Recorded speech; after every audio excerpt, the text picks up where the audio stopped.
ದಯಮಾಡಿ ಜ್ಯೋತಿ असतोम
ಅಧ್ಯಕ್ಷರು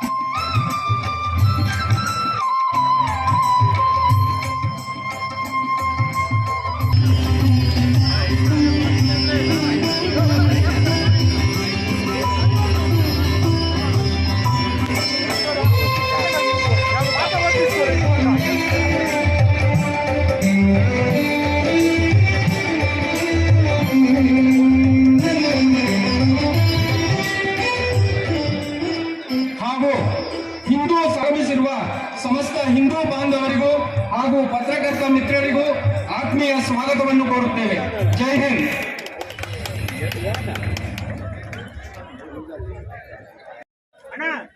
ಏನು LKG ಮಕ್ಕಳಲ್ಲ, ಸಭೆಯಲ್ಲಿ ಕೂತಿದ್ವಿ ನಾವು. ಪಬ್ಲಿಕ್ ಸೆನ್ಸ್ ಕಾಪಾಡ್ಬೇಕು ನಾವು. ಈ ಟೈಮ್ ಪಾಸಿಂಗ್ ಕಾರ್ಯಕ್ರಮ ಅಲ್ಲ. RSS ಯೋಚನೆ ಮಾಡಿದೆ ಇಡೀ ದೇಶದಲ್ಲಿ ಹಲವು ರೀತಿಯ ಕಾರ್ಯಕ್ರಮ, ಸಮಾಜ ಜಾಗೃತಿ ಕಾರ್ಯಕ್ರಮ ಮಾಡಬೇಕು ಅಂತ. ಅಲ್ಲಿ ಒಂದು ಕಾರ್ಯಕ್ರಮ ಹಿಂದೂ ಸಮಾಜೋತ್ಸವ. ಪ್ರಶ್ನೆ ಬರಬೇಕಾಗುತ್ತೆ, ಯಾರು ಹಿಂದೂ? ನಮ್ಮ ದೇಶದಲ್ಲಿ ಯಾವೊಂದು ಹಳ್ಳಿ ಹೋಗಿ ಕೇಳಿ ಹೆಸರು ಹೇಳ್ತಾನೆ. ನಾನು ಇಂಥ ಹೆಸರು ಎಲ್ಲಪ್ಪನ, ವೀರಪ್ಪನ, ಮೋನಪ್ಪನ ಹೇಳ್ತಾನೆ. ಮುಂದೆ ಕೇಳಿ ನಾನು ಈ ಪ್ರದೇಶವನು, ಈ ಭಾಷೆಯವನು ಅಂತ ಹೇಳ್ತಾನೆ. ಹೇಳಿ ನೀನು ಯಾರು ಮುಂದೆ ಕೇಳಿದ್ರೆ ಮುಂದೆ ಹೇಳೋದೇ ಇಲ್ಲ ಅವನು. ನಾನು ಹಿಂದೂ ಅಂತ ಹೇಳ್ಕೊಳ್ಳೋದೇ ಇಲ್ಲ ಅವನು. ತನ್ನ ಜಾತಿಯಿಂದ ಗುರುತಿಸ್ಕೊಳ್ತಾನೆ, ತನ್ನ ಕುಟುಂಬ ಗುರುತಿಸ್ಕೊಳ್ತಾನೆ, ತನ್ನ ಪ್ರದೇಶ, ನಾನು ಕನ್ನಡಿಗ, ಮರಾಠಿಗ, ತೆಲುಗು ಅಂತ ಹೇಳ್ಕೊಳ್ತಾನೆ. ಹಿಂದೂ ಅಂತ ಹೇಳ್ಕೊಳ್ತಾನೆ ಅವನು? ಹೇಳ್ಕೊಳ್ಳಲ್ಲ. ಮುಸಲ್ಮಾನ ಕೇಳಿ, ಯಾರು ಹೇಳ್ತಾರೆ ಮುಸಲ್ಮಾನ ಜಾತಿ ಇಲ್ಲ ಅಂತ? ತುಂಬಾ ಜಾತಿ ಮುಸಲ್ಮಾನರಲ್ಲಿದೆ, ಕ್ರಿಶ್ಚಿಯನ್ರಲ್ಲಿದೆ. ಎಂದಾದ್ರೂ ಅವರು ಜಾತಿ ಹೇಳ್ಕೊಳ್ತಾರ? ಜನಾಂಗ ಹೇಳ್ಕೊಳ್ತಾರ, ಹೌದಾ? ಹಾಗೆ ನಾವು ಜಾತಿ ತಪ್ಪಲ್ಲ. ಕುಟುಂಬದ ಮೇಲೆ ಬರಲಿ ಜಾತಿ ಅಂತ ಬಂದಿದೆ. ಕುಟುಂಬ ಮೇಲೆ ಬರಬೇಕು. ಜಾತಿ ನೋಡಿ, ವ್ಯಕ್ತಿ ಮೇಲೆ ಬರಬೇಕಾ ಕುಟುಂಬ, ಕುಟುಂಬ ಮೇಲೆ ಬರಬೇಕಾ ಜಾತಿ, ಜಾತಿ ಮೇಲೆ ಸಮಾಜ, ಹೌದಾ? ಒಂದು ಸ್ಟೆಪ್ಸ್ ಅಷ್ಟೇ ಇದೆ. ಮುಂದಿನ ಅಂದ್ರೆ ನಾವು ಹಿಂದೂ ಅಂತ ಗುರುತಿಸ್ಕೊಂಡ್ರೆ 100 ಕೋಟಿ ಜನ ಪ್ರತಿನಿಧಿ ಆಗ್ತೇವೆ ನಾವು. ಜಾತಿಯಿಂದ ಗುರುತಿಸ್ಕೊಂಡು, ನಾನು ಒಕ್ಕಲಿಗ ಗುರುತಿಸ್ಕೊಂಡ್ರೆ 1 ಕೋಟಿ ಜನ ಇರ್ಬೋದು. ಲಿಂಗಾಯತ ಅಂದ್ರೆ 1 ಕೋಟಿ ಜನ ಇರ್ಬೋದು. ಕುರುಬ ಅಂದ್ರೆ 70 ಲಕ್ಷ ಇರ್ಬೋದು. ನಾನು ಬ್ರಾಹ್ಮಣ ಅಂದ್ರೆ ಒಂದು 50 ಲಕ್ಷ ಇರ್ಬೋದು. ಹಿಂದೂ ಗುರುತಿಸ್ಕೊಂಡ್ರೆ 100 ಕೋಟಿ ಜನರ ಶಕ್ತಿ ಬರುತ್ತೆ ನಮಗೆ. ಯಾವ್ದು ಒಳ್ಳೇದು ಹೇಳಿ ನೋಡೋಣ? ಹಿಂದೂ. ಕನ್ಯಾಕುಮಾರಿ ಜನ ಹೇಳ್ತಾರೆ ಕ್ಯಾಸಂಬಳಿ, ಓ ನಮ್ಮ ಸಹೋದರ ಇವನು, ಯಾಕೆ ಇವನು ಹಿಂದೂ. ಕಾಶ್ಮೀರದ ಜನ ಹೇಳ್ತಾರೆ ಇವನು ಹಿಂದೂ, ನನ್ನ ಸಹೋದರ ಅಂತ ಹೇಳ್ಕೊಳ್ತಾನೆ. ಅದನ್ನು ವಿವೇಕಾನಂದ ಹೇಳಿದ್ದಾರೆ. ವಿವೇಕಾನಂದ ಏನ್ ಹೇಳಿದ್ದಾರೆ? ಹಿಂದೂ ಹೆಸರಿನ ಬಂಧು ಯಾವ ಪ್ರದೇಶ ಇರಲಿ, ಯಾವ ಜಾತಿ ಇರಲಿ, ಯಾವ ಭಾಷೆ ಇರಲಿ, ತಕ್ಷಣವೇ ನೆಚ್ಚಿನ ಮೆಚ್ಚಿನ ಬಂಧು ಆಗಬೇಕು. ಹಾಗಾದಾಗ ಮಾತ್ರ ನಿನ್ನ ವಿವೇಕಾನಂದ ಹೇಳಿದ್ದಾರೆ. ನಾವಲ್ಲಿ ಯಾರಾಗಿದ್ರೆ ಹಿಂದೂಗಳು. ಹೇಳಿ ನೋಡ, ಜೋರ ಹೇಳಿ, ನಾವೆಲ್ಲ ಯಾರು? ಯಾವುದೇ ಸಂಶಯ ಇರಬಾರ್ದು ನಮ್ಗೆ. ಎರಡನೇದು, ನಾವು ಹೆಮ್ಮೆ ಪಡುವಂತ 100 ಸಾಧನೆ ಹಿಂದೂ ಸಮಾಜ ಮಾಡಿದೆ. ನಾನು ಕ್ರಿಶ್ಚಿಯನ್ಗೆ ಪ್ರಶ್ನೆ ಮಾಡ್ತಾನೆ, ಏನು ಸಾಧನೆ ಮಾಡಿದ್ರೆ ನೀವು? ಮುಸಲ್ಮಾನರಿಗೆ ಪ್ರಶ್ನೆ ಮಾಡ್ತಾನೆ, ನಿಮ್ಮ ಸಮಾಜ ಏನು ಸಾಧನೆ ಮಾಡಿದೆ? ಜಗತ್ತಿಗೆ 4 ವೇದ ಕೊಟ್ಟಿದೆ ನಾವು. ಋಗ್ವೇದ, ಯಜುರ್ವೇದ, ಸಾಮವೇದ, ಅಥರ್ವಣ ಕೊಟ್ಟಿದೆ ನಾವು. ಜಗತ್ತಿನ ಜ್ಞಾನ ರಾಶಿ ಭಾರತದಲ್ಲಿದೆ. ನಾವು ಕೊಟ್ಟ ಜಗತ್ತಿಗೆ ನಹಿ ಜ್ಞಾನೇನ ಸದೃಶಂ, ಜ್ಞಾನಕ್ಕೆ ಸಮಾನವಾದ ಪವಿತ್ರವಾದ ವಸ್ತು ಜಗತ್ತಿನಲ್ಲಿ ಯಾವುದೂ ಇಲ್ಲ. ಜಗತ್ತಿಗೆ ಕೊಟ್ಟರು ಯಾರು? ನಾವು ಕೊಟ್ಟರು ಜಗತ್ತಿಗೆ. ಜಗತ್ತಿಗೆ ಏನ್ ಕೊಟ್ಟಿದೆ ನಾವು? ನಾವು ಜಗತ್ತಿಗೆ 1 ಲಕ್ಷ ಶ್ಲೋಕ ಮಹಾಭಾರತ ಕೊಟ್ಟಿದ್ದೇವೆ. ನಮ್ಮ ದುರ್ದೈವ, ನಮ್ಮ ಶಾಲೆಯಲ್ಲಿ ಇವತ್ತು ಮಹಾಭಾರತ ಇಲ್ಲ. ಹೌದಾ? 1 ಲಕ್ಷ ಶ್ಲೋಕ ಇದೆ ಮಹಾಭಾರತದಲ್ಲಿ. ಎಂತ ಅದ್ಭುತ ನಮ್ಮ ಕಲ್ಪನೆಗಳು. ಮಹಾಭಾರತದಲ್ಲಿ ವೇದವ್ಯಾಸರು ಕೇಳ್ತಾರಂತೆ, 1 ಲಕ್ಷ ಶ್ಲೋಕ ಯಾವುದಿದೆ? ಅದನ್ನು ಸಾಮಾನ್ಯ ಜನ ಓದಕ್ಕಾಗಲ್ಲ. ಅದರ ಅರ್ಥ ಏನು? ತುಂಬಾ ಚೆನ್ನಾಗಿ ಹೇಳ್ತಾರೆ ಅವರು. ಪರೋಪಕಾರ ಪುಣ್ಯಾಯ ಪಾಪಾಯ ಪರಪೀಡನಂ. ಶಬ್ದ ನೋಡಿ ಚೆನ್ನಾಗಿದೆ. ಇಡೀ 1 ಲಕ್ಷ ಶ್ಲೋಕದ ಅರ್ಥ ಏನು? ಪರೋಪಕಾರ ಮಾಡು, ಪುಣ್ಯ ಸಿಗುತ್ತೆ. ಪರೋಪಕಾರ ಪುಣ್ಯಾಯ ಪಾಪಾಯ ಪರಪೀಡನಂ. ಬೇರೆಯವ್ರಿಗೆ ತೊಂದರೆ ಕೊಟ್ರೆ, ಅನ್ಯಾಯ ಮಾಡಿದ್ರೆ ಪಾಪ ಬರ್ತದೆ ನಿಮ್ಗೆ. ನೋಡಿ, ಇಂಗ್ಲಿಷಲ್ಲಿ ಪಾಪ ಇದೆ, ಪುಣ್ಯ ಇಲ್ಲ. ಗೊತ್ತಾ ನಿಮಗೆ? ನಮ್ಮಲ್ಲಿ ಪುಣ್ಯದ ಕಲ್ಪನೆ ಇದೆ. ಜಗತ್ತಿಗೆ ಪುಣ್ಯ ಹೇಳ್ಕೊಟ್ರೆ ಯಾರು? ನಾವು. ರಾಮಾಯಣ ಇದೆ, 24,000 ಶ್ಲೋಕ ಇದೆ ರಾಮಾಯಣದಲ್ಲಿ. 24,000. ಎಂತ ಅದ್ಭುತ ಕಲ್ಪನೆ ನೋಡಿ. ರಾಮ ನಡೆದ ದಾರಿ ರಾಮಾಯಣ. ಹೌದಾ? ಹಾಗೆ ಭಗವದ್ಗೀತೆ ಇದೆ. ಯಾವುದೇ ಮತದ ಗ್ರಂಥ ಅಲ್ಲ ಭಗವದ್ಗೀತೆ. ಆತ್ಮಜ್ಞಾನ ಕುರಿತಂತ ಗೀತೆ. ಮನೆಯ ಮನುಷ್ಯಾಣಂ ಕಾರಣ ಬಂಧ ಮೋಕ್ಷಯೋ ಭಗವದ್ಗೀತೆ ಹೇಳಿದ್ದಾರೆ. ಎಂಥ ಅದ್ಭುತ ಕಲ್ಪನೆಗಳೆಲ್ಲ. ಹೀಗೆ 700 ಶ್ಲೋಕ ಇದೆ. ಜಗತ್ತಿನ ಎಲ್ಲ ದೇಶಗಳಲ್ಲಿ ಇವತ್ತು ಭಗವದ್ಗೀತೆಗೆ ಪ್ರೇಮ ಬರ್ತಾ ಇದೆ. ಜಗತ್ತಿಗೆ ಯೋಗ ಕೊಟ್ಟರು ಯಾರು? ನಾವು. ಜಗತ್ತು, ಅಮೆರಿಕ, ಬೇರೆ ದೇಶಗಳು ಜಗತ್ತಿಗೆ ರೋಗ ಕೊಟ್ಟಿದ್ದಾರೆ, ನಾವು ಯೋಗ ಕೊಟ್ಟಿದ್ದೇವೆ. ಯೋಗ ಅಂದ್ರೆ ಏನು ಗೊತ್ತಾ? ಮನಸ್ಸು ಗೆಲ್ಲುವ ಮಾರ್ಗ. ಯೋಗ ಅಂದ್ರೆ ಯೋಗಾಸನ ಮಾಡೋಂತ ಅರ್ಥ ಅಲ್ಲ. 4 ಯೋಗ ಕೊಟ್ಟಿದ್ದೇವೆ. ಯಾವ್ದದು? ಭಕ್ತಿ ಯೋಗ, ಜ್ಞಾನ ಯೋಗ, ಕರ್ಮಯೋಗ. ಇನ್ನೊಂದು ಯಾವುದು ಗೊತ್ತ ಯಾರಿಗಾದ್ರು? 4ನೇ ಯೋಗ ಯಾವುದು? ಭಕ್ತಿ ಯೋಗ, ಕರ್ಮಯೋಗ, ರಾಜಯೋಗ ಮತ್ತು ಜ್ಞಾನ ಯೋಗ. ಯೋಗಾಸನ ರಾಜಯೋಗ. ಜಗತ್ತಿಗೆ ಯೋಗ ಕೊಟ್ಟಿದ್ದೇವೆ ನಾವು. ನಮ್ಮ ದೇಶಕ್ಕೆ ಅಲೆಕ್ಸಾಂಡರ್ ಆಕ್ರಮಣ ಮಾಡ್ತಾನೆ. 1000 ವರ್ಷದಿಂದ ಘಟನೆ. ಗಡಿ ಪ್ರದೇಶದಲ್ಲಿ ಕೆಲವು ಸನ್ಯಾಸಿಗಳು ಆನಂದ ಕುಣಿತಾ ಇದ್ರು. ಏನಿತ್ತು ಅವ್ರ ಹತ್ರ? ಲಂಗೋಟಿ ಇತ್ತು ಅವ್ರ ಹತ್ರ. ಇನ್ನೇನಿರ್ಲಿಲ್ಲ, ಆಸ್ತಿ ಇರಲಿಲ್ಲ, ಹೆಂಡತಿ ಮಕ್ಕಳಿರಲಿಲ್ಲ, ಏನಿರಲಿಲ್ಲ. ಅಲೆಕ್ಸಾಂಡರ್ ಕೇಳ್ತಾನೆ ಅವನಿಗೆ, ಯಾಕೆ ಸಂತೋಷವಾಗಿದ್ದಾರೆ ನೀವು ಅಂತ. ಆಗ ಯೋಗಿಗಳು ಕೇಳ್ತಾರೆ ಅವನಿಗೆ, ತುಂಬಾ ದುಃಖವಾಗಿದೆ, ಏನ್ ಕಾರಣ ಅಂತ. ಅಲೆಕ್ಸಾಂಡರ್ ದುಃಖವಾಗಿದ್ದ. ಆಗ ಅಲೆಕ್ಸಾಂಡರ್ ಹೇಳ್ತಾನೆ, ನಾನು ಜಗತ್ತು ಗೆಲ್ಲಿ ಹೊರಟಿದ್ದೇನೆ, ಇನ್ನು ಭಾರತ ಗೆದ್ದಿಲ್ಲ, ನನ್ನ ಆಯುಷ್ಯ ಮುಗಿತಾ ಇದೆ. ಆಗ ಯೋಗಿ ಹೇಳ್ತಾರೆ, ನಾವು ಮನಸ್ಸನ್ನು ಗೆದ್ದಿದ್ದೇವೆ. ಮನಸ್ಸೇ ಜಗತ್ತಲ್ವಾ? ಹೌದಲ್ವಾ? ನಾವು ಗೆದ್ಕೊಂಡ್ರೆ, ನಮ್ಮ ಮನಸ್ಸು ಗೆದ್ಕೊಂಡ್ರೆ ಜಗತ್ತು ಗೆದ್ದಾಗೆ. ಹೌದಾ? ಜಗತ್ತಿಗೆ ಯೋಗ ಕೊಟ್ಟರು ಯಾರು? ನಾವು. ಹೆಮ್ಮೆ ಪಡ್ಬೇಕು ನಾವು. ಜಗತ್ತಿಗೆ ಆಯುರ್ವೇದ ಕೊಟ್ಟಿದೆ ನಾವು. ಇಡೀ ಜಗತ್ತಿನಲ್ಲಿ ಅತ್ಯಂತ ಶ್ರೇಷ್ಠ ಪುರಾತನ ಗ್ರಂಥ ಯಾವ್ದು ಗೊತ್ತಾ? ಆಯುರ್ವೇದ. ಅಲೋಪತಿ ಅಲ್ಲ, ಆಯುರ್ವೇದ. ಆಯುಷ್ಯನ್ನು ವೃದ್ಧಿ ಮಾಡೋ ವೇದ. ಚರಕ ಸಂಹಿತೆ ಅಂತ ಇದೆ, 11,000 ಶ್ಲೋಕ ಇದೆ. ಜಗತ್ತಿನ ಯಾವ ವೈದ್ಯಕೀಯ ರಂಗದಲ್ಲಿ ಇದರ ಅರ್ಧ ಬೇಡಿ 10. ಡಾಕ್ಟರ್ ಸುಮ್ಮನೆ ಕೂತ್ಕೊಂಡಿದ್ರು, ಉತ್ತರ ಕೊಡ್ಲಿಕ್ಕೆ ಆಗಿಲ್ಲ.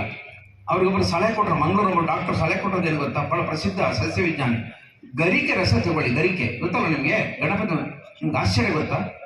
54ನೇ ವಯಸ್ಸಿಗೆ ಅವರು ಕ್ಯಾನ್ಸರ್ ಪ್ರಾರಂಭ ಆದ. 4ನೇ ಅಂತ ಕ್ಯಾನ್ಸರ್ ಪುಸ್ತಕದ ಓದಿ, ಮೃತ್ಯು ಮಿತ್ರ ಅಂತ. 83ನೇ ವಯಸ್ಸನ್ನ ಬದುಕಿದ್ರು. ಕ್ಯಾನ್ಸರ್ ಆಗಿ 29 ವರ್ಷ ಬದುಕಿದ್ರು. ಯಾವ್ದ್ರಿಂದ? ಗರಿಕೆ ರಸದಿಂದ. ನಮ್ಮ ಆಯುರ್ವೇದ. ನಮ್ಮ ಸಮಸ್ಯೆ ಏನು? ನಮಗೆ ನಂಬಿಕೆನೇ ಇಲ್ಲ ನಮ್ಮ ಆಯುರ್ವೇದದಲ್ಲಿ. ನಾವು ಕಾಯಿಲೆ ಬಂದ್ರೆ ಫಸ್ಟ್ ಹೋಗೋದು ಅಲೋಪತಿ, ಆಮೇಲೆ ಹೋಮಿಯೋಪತಿ, ಆಮೇಲೆ ನ್ಯಾಚುರೋಪತಿ, ಆಮೇಲೆ ತಿರುಪತಿ, ಆಮೇಲೆ ಆಯುರ್ವೇದ ಸ್ಲೋ ಕೆಲಸ ಮಾಡುತ್ತೆ. ಯಾರು ಹೇಳಿದೆ ನಿಮ್ಗೆ? ನಿಮ್ಗೆ ಲೂಸ್ ಮೋಷನ್ ಬೇರೆ ಆಯ್ತಾ? ದಾಳಿಂಬೆ ಸಿಪ್ಪೆ ಕಷಾಯ ಕುಡೀರಿ, ಅರ್ಧ ಗಂಟೆಯಲ್ಲಿ ಕಮ್ಮಿ ಆಗುತ್ತೆ. ಜಗತ್ತಿನ ಯಾವ ಔಷಧಿ ಇಲ್ಲ. ಯಾಕೆ ಮಾತಾಡಿದ್ರಲ್ಲಿ? ಕಷ್ಟ ಎದ್ದೋಗ್ಬೋದು ಸಭೆಯಿಂದ. ನಾವು. ಸಾವಯವ ಕೃಷಿ ಇವತ್ತು ಹಸಿರು ಕ್ರಾಂತಿ ಸರ್ಕಾರಗಳ ವಿಜ್ಞಾನಿಗಳ ಮೂರ್ಖರು ಸೇರ್ಕೊಂಡು ಮಾಡಿದ್ರಲ್ಲ, ಏನಾಗಿದೆ? ಹಸಿರು ಕ್ರಾಂತಿ ಎಲ್ಲ ಭ್ರಾಂತಿಯಾಗಿ ವಾಂತಿ ಆಗ್ತಾ ಇದೆ. ಎಲ್ಲ ಪ್ರದೇಶ ಕ್ಯಾನ್ಸರ್ ಹೊಡೆತ ಯಾಕೆ ಹರಡ್ತಾ ಇದೆ? ಉದಾಹರಣೆಗೆ ನಾನು ಕೊಪ್ಪಳ ಜಿಲ್ಲೆ ಹೋಗಿದ್ದೆ. ಕೊಪ್ಪಳ ಜಿಲ್ಲೆಯಲ್ಲಿ 4 ಜನ ಬೇಕು ಒಬ್ಬರಿಗೆ ಕ್ಯಾನ್ಸರ್ ಇದೆ. ಕೊಪ್ಪಳದಲ್ಲಿ ಸಿಂಧನೂರು ಇದೆ, ಹಳ್ಳಿ ಕ್ಯಾನ್ಸರ್ ಇದೆ. ಪಂಜಾಬ್ ಇದೆ, ಕ್ಯಾನ್ಸರ್ ಬೆಲ್ಟ್ ಇದೆ. ಕಾರಣ ಏನು? ಈ ರಾಸಾಯನಿಕ ಕ್ರಾಂತಿ, ಹಸಿರು ಕ್ರಾಂತಿ, ಈಗ ವೈಟ್ ಕ್ರಾಂತಿ ಅಂತೆ. ನಂದಿನಿ ಹಾಲು ಅದು ನಂದಿನಿ ಅದು ಹಂದಿ ಬ್ರೀಡ್, ಅದು ಹಸುನೇ ಅಲ್ಲ. ಹೌದಾ? ಅದು ಹಸು ತರ ಕಾಣುತ್ತೆ, ಅದು ಏನಕ್ಕಾಗಲ್ಲ. ನಮ್ಮ ದೇಶ ಸಾವಯವ ಕೃಷಿ ಜಗತ್ತಿಗೆ ಕೊಟ್ಟಿದೆ. ನೀವು ಅಮೃತದಂತ ಆಹಾರ, ಒಂದು ದೇಶಿ ಹಸುನ 1 ಗ್ಲಾಸ್ ಹಾಲು ಕುಡಿದ್ರೆ ಈಕ್ವಲ್ ಟು 10 ಫುಡ್ ಅಂತ ಹೇಳ್ತಾರೆ. ಅಷ್ಟು ನಮ್ಮ ಹೀಗೆ ನಮ್ಮ ಸಮಾಜದಲ್ಲಿ ಮೇಲು ಕೀಳು ಅಸ್ಪೃಶ್ಯ ಈ ರೀತಿ ತುಂಬಾ ಭಾವ ಇದೆ ಸಮಾಜದಲ್ಲಿ. ಹೋಗಲಸು ಬೇಡವಾ? ಒಬ್ರು ಹೇಳ್ತಾರೆ, ಸರ್ವಜ್ಞ ಹೇಳ್ತಾನೆ, ಜಾತಿ ಹೀನನವನೆಯ ಜ್ಯೋತಿತಾನವೇ ಜಾತಿ ವಿಜಾತಿ ಏನಬೇಡ ದೇವನ ಒಲಿದಾತನ ಜಾತ ಸರ್ವಜ್ಞ. ಅಂದ್ರೆ ಇವತ್ತು ಹೇಳ್ತಾನೆ, ಯಾರು ದೇವರು ಅವನು ಸರ್ವಜ್ಞ ಬಹಳ ಚೆನ್ನಾಗಿ ಹೇಳ್ತಾನೆ. ದೇವರು ಯಾರಿಗೆ ಒಲಿತಾನೆ? ನಿಮ್ಮ ಜಾತಿಗಲ್ಲ, ಭಕ್ತಿಗೆ ಒಲಿತಾನೆ. ಹೌದಾ? ಹೀಗಾಗಿ ನಮ್ಮ ಸಮಾಜದಲ್ಲಿ ಸಾಮರಸ್ಯ ಮೂಡಿಸಬೇಕು. ಕನಿಷ್ಠ ದೇವಸ್ಥಾನಕ್ಕೆ ಒಟ್ಟಿಗೆ ಹೋಗೇ ಬೇಡವಾ? ಒಟ್ಟಾಗಿ ಅನೇಕ ದೇವಸ್ಥಾನ ಹಿಂದುಳಿದು ಬಂದು ಪ್ರವೇಶ ಇಲ್ಲ. ಹೌದಾ? ದುಃಖ ಆಗುತ್ತೆ ಇಲ್ವಾ?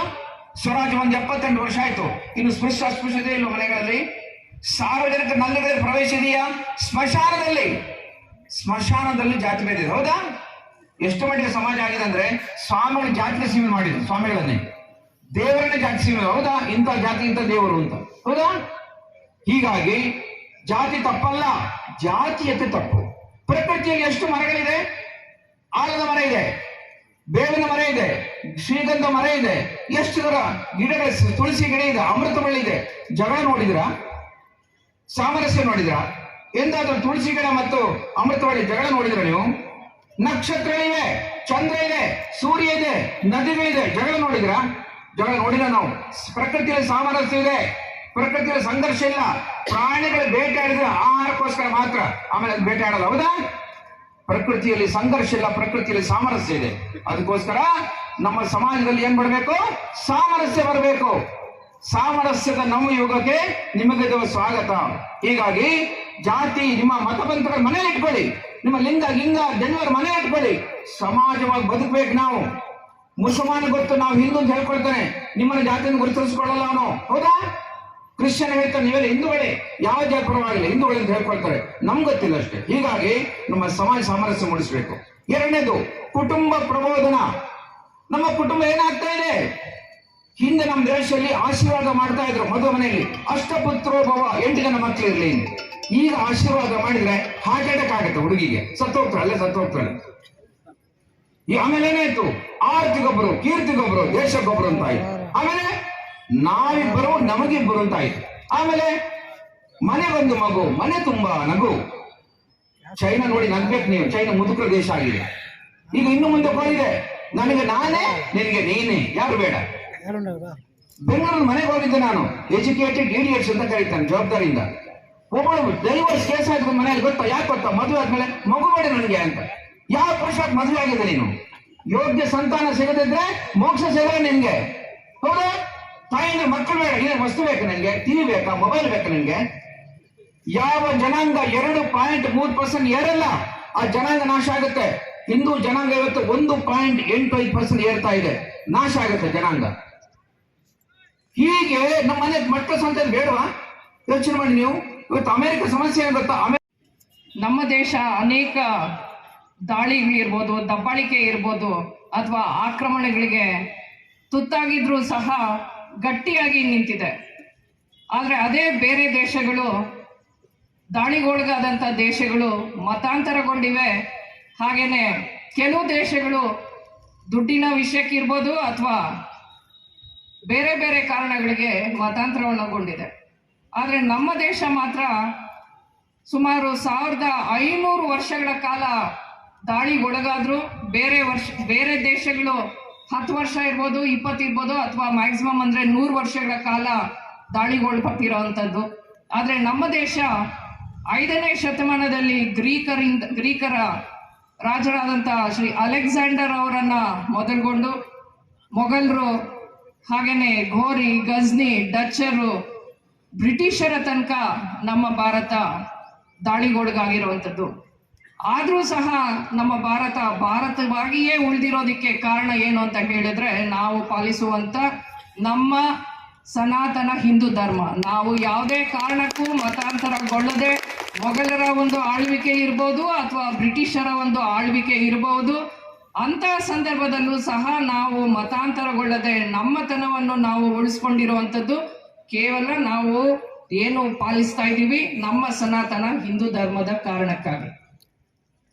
ಅನೇಕ ವಿಷಯಗಳನ್ನ ಈಗಾಗಲೇ ನಮ್ಮ ಮುಖ್ಯ ವಕ್ತಾರರು ನಿಮ್ಗೆ ತಿಳಿಸಿದ್ದಾರೆ. ಪಂಚ ಪರಿವರ್ತನೆಗಳ ಬಗ್ಗೆ ನಾವೇನು ಪಾಲನೆ ಮಾಡಬೇಕು ಈ ಸಮಾಜದಲ್ಲಿ ಅನ್ನುವಂಥ ವಿಷಯವನ್ನು ಸಹ ಅವರು ನಮ್ಗೆ ತಿಳಿಸಿದ್ದಾರೆ. ರಾಷ್ಟ್ರೀಯ ಸ್ವಯಂ ಸೇವಕ ಸಂಘ ಏನು ನಮ್ಮ ಹಿಂದೂ ಧರ್ಮದ ಜಾಗೃತಿ ಹಾಗೂ ಸಂಘಟನೆಯನ್ನ ಮಾಡ್ತಾ ಬಂದಿದೆ, ಇದೇ ವರ್ಷ 100 ವರ್ಷಗಳ ಕಾಲ ಅದಕ್ಕೆ ತುಂಬಿದೆ.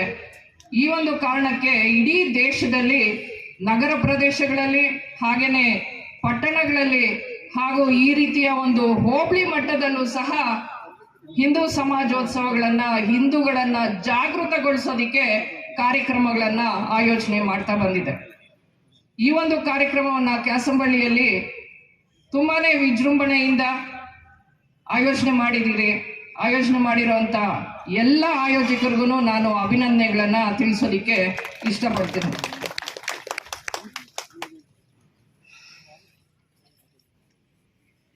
ನಮ್ಮೆಲ್ರಿಗೂ ಗೊತ್ತಿರೋ ಹಾಗೆ ಭಾರತ ಜಗತ್ತಿನಲ್ಲಿ ಅತಿ ವೇಗವಾಗಿ ಮುಂದೆ ನುಗ್ತಾ ಇದೆ. ಅದು ಭಾರತೀಯತೆಯನ್ನ ಕಾಪಾಡಿಕೊಂಡು ಮುಂದೆ ನುಗ್ತಾ ಇದೆ. ಅದು ನಮ್ಮ ಆಯುರ್ವೇದ ಇರ್ಬೋದು ಅಥವಾ ನಮ್ಮ ಯೋಗ ಇರ್ಬೋದು, ನಮ್ಮ ಆಧ್ಯಾತ್ಮಿಕತೆ ಇರ್ಬೋದು. ಅದು ಮಾತ್ರ ಅಲ್ಲದೆ ದೇಶದ ಒಂದು ಆರ್ಥಿಕ ಪರಿಸ್ಥಿತಿ ಹಾಗೇನೆ ಸೇನಾ ಬಲದಲ್ಲೂ ಸಹ ಬೇರೆ ಯಾವುದೇ ದೇಶಕ್ಕಿಂತಲೂ ನಾವು ಕಮ್ಮಿ ಇಲ್ಲ ಅನ್ನುವಂಥ ಒಂದು ನಿಟ್ಟಿನಲ್ಲಿ ನಮ್ಮ ದೇಶ ಮುಂದೆ ನುಗ್ತಾ ನಡೀತಾ ಇದೆ. ಇಂತಹ ಒಂದು ಸಂದರ್ಭದಲ್ಲಿ ರಾಷ್ಟ್ರೀಯ ಸ್ವಯಂ ಸೇವಕ ಸಂಘಕ್ಕೆ 100 ವರ್ಷಗಳು ತುಂಬಿದೆ. ಹಾಗೇನೆ ಸ್ವಾತಂತ್ರ್ಯ ಸಂಗ್ರಾಮದ ಸಮಯದಲ್ಲಿ ಏನು ಒಂದು ದೇಶಭಕ್ತಿಯ ಕಿಚ್ಚನ್ನು ಹಚ್ಚಿದಂತ ಒಂದು ಗೀತೆ ವಂದೇ ಮಾತರಂ, ಆ ಒಂದು ವಂದೇ ಮಾತರಂಗೆ 150 ವರ್ಷಗಳು ತುಂಬಿದೆ. ಈ ಎರಡು ಸಂಘ RSS ಹಾಗೂ ವಂದೇ ಮಾತರಂನ ಒಂದು 150 ವರ್ಷಗಳನ್ನ ನಾವು ಮತ್ತೊಮ್ಮೆ ನಮ್ಮ ಇತಿಹಾಸ ಹಾಗೂ ನಮ್ಮ ಪರಂಪರೆಯನ್ನ ನಾವು ನೆನಪು ಮಾಡಿಕೊಳ್ತಾ ಈ ಒಂದು ಸಮಾವೇಶವನ್ನ ನಾವು ಮಾಡುವಂಥದ್ದು, ಹಿಂದೂ ಸಮಾಜೋತ್ಸವವನ್ನ ಮಾಡುವಂಥದ್ದು ಆಗ್ತಾ ಇದೆ. ಪಂಚ ಪರಿವರ್ತನೆಗಳ ಏನು ನಮ್ಮ ರಾಷ್ಟ್ರೀಯ ಸ್ವಯಂ ಸೇವಕ ಸಂಘದ ಒಂದು ಈ ಒಂದು ಹಿಂದೂ ಸಮಾಜೋತ್ಸವದಲ್ಲಿ ಮುಖ್ಯವಾಗಿ ವಿಷಯವಾಗಿದೆ. ಅದನ್ನ ತುಂಬಾ ವಿವರವಾಗಿ ಹಾಸ್ಯಭರಿತವಾಗಿ ಈಗಾಗಲೇ ಜಗದೀಶ್ ಜಿ ಅವರು ನಮ್ಮೆಲ್ರಿಗೂ ತಿಳಿಸಿದ್ದಾರೆ.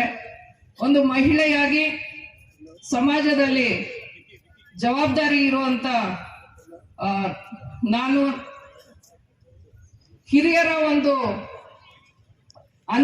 ಏನು ನೋಡ್ಕೊಂಡು ಬಂದಿದ್ದೇನೆ. ಹಾಗೇನೆ ನನ್ನ ಒಂದು ಅನುಭವದಿಂದ ಹೇಳುವಂಥದ್ದು ಅಂದ್ರೆ, ನಮ್ಮ ದೇಶದಲ್ಲಿ ಮಹಿಳೆಯರಿಗೆ ಅತ್ಯುನ್ನತ ಸ್ಥಾನವನ್ನ ಪ್ರಾಚೀನ ಕಾಲದಿಂದಲೂ ಸಹ ಕೊಟ್ಕೊಂಡು ಬಂದಿದ್ದಾರೆ. ಅದು ವೇದಗಳ ಕಾಲದ ಮೈತ್ರೇಯಿ ಇರ್ಬೋದು, ಗಾರ್ಗಿ ಇರ್ಬೋದು, ಅದಾದ ನಂತರ ಮೀರಾಬಾಯಿ ಅವರು ಇರ್ಬೋದು, ಅಕ್ಕಮಹಾದೇವಿಯವರು ಇರ್ಬೋದು. ನಮ್ಮ ದೇಶದಲ್ಲಿ ಮಹಿಳೆಯರಿಗೆ ಸ್ವಾತಂತ್ರ್ಯವಾಗಿ ಬದುಕಲು, ಅವರ ಒಂದು ಸ್ವಇಚ್ಛೆಯಿಂದ ಬದುಕೋದಿಕ್ಕೆ ಒಂದು ಸ್ವಾತಂತ್ರ್ಯವನ್ನ ಕೊಡಲಾಗಿದೆ. ಮಹಿಳೆ ಮನಸ್ಸು ಮಾಡಿದ್ರೆ ಏನನ್ ಬೇಕಾದ್ರೂ ಸಾಧಿಸಬಹುದು, ಸಾಧ್ಯವಾಗದೇ ಇರೋದನ್ನ ಸಾಧ್ಯ ಮಾಡಬಹುದು ಅನ್ನುವಂಥದ್ದನ್ನ ಒಂದು ಉದಾಹರಣೆ ಮುಖಾಂತರ ನಿಮ್ಗೆ ತಿಳಿಸೋದಿಕ್ಕೆ ಇಷ್ಟಪಡ್ತೀನಿ. ಈಗಾಗಲೇ ಅದನ್ನ ಪ್ರಸ್ತಾಪ ಮಾಡಿದ್ರು ಮಾನ್ಯ ಜಗದೀಶ್ ಜಿ ಅವರು. ಶಿವಾಜಿ ಮಹಾರಾಜರ ಒಂದು ವಿಷಯದಲ್ಲಿ ಅವರು ಬಾಲಕನಿದ್ದಂತಹ ಸಮಯದಲ್ಲಿ ಅವರ ತಾಯಿ ಜೀಜಾಬಾಯಿ ಅವರು ಸ್ವರಾಜ್ಯ ಹಾಗೂ ಹಿಂದೂ ಸಾಮ್ರಾಜ್ಯದ ಒಂದು ಕನಸನ್ನ ಬಿತ್ತಿದಂಥವರು ಅವರ ತಾಯಿ ಜೀಜಾಬಾಯಿ ಅವರು.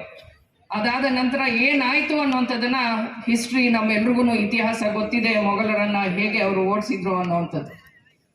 ಮತ್ತೊಂದು ಉದಾಹರಣೆ ಅಂತ ಹೇಳಿದ್ರೆ ಸ್ವಾಮಿ ವಿವೇಕಾನಂದರ ಬಗ್ಗೆನೂ ಸಹ ಹೇಳಿದ್ರು. ಒಮ್ಮೆ ಸ್ವಾಮಿ ವಿವೇಕಾನಂದರು ರಸ್ತೆಯಲ್ಲಿ ಹೋಗ್ತಾ ಇರುವಂತ ಒಂದು ಟಾಂಗಾವನ್ನ ನೋಡಿ ತಮ್ಮ ತಾಯಿಗೆ ಹೇಳ್ತಾರೆ, ನಾನು ಸಹ ದೊಡ್ಡವನಾದ್ಮೇಲೆ ಇದೇ ರೀತಿ ಟಾಂಗಾ ಓಡಿಸೋವನು ಆಗ್ತೀನಿ ಅಂತ ಹೇಳಿ.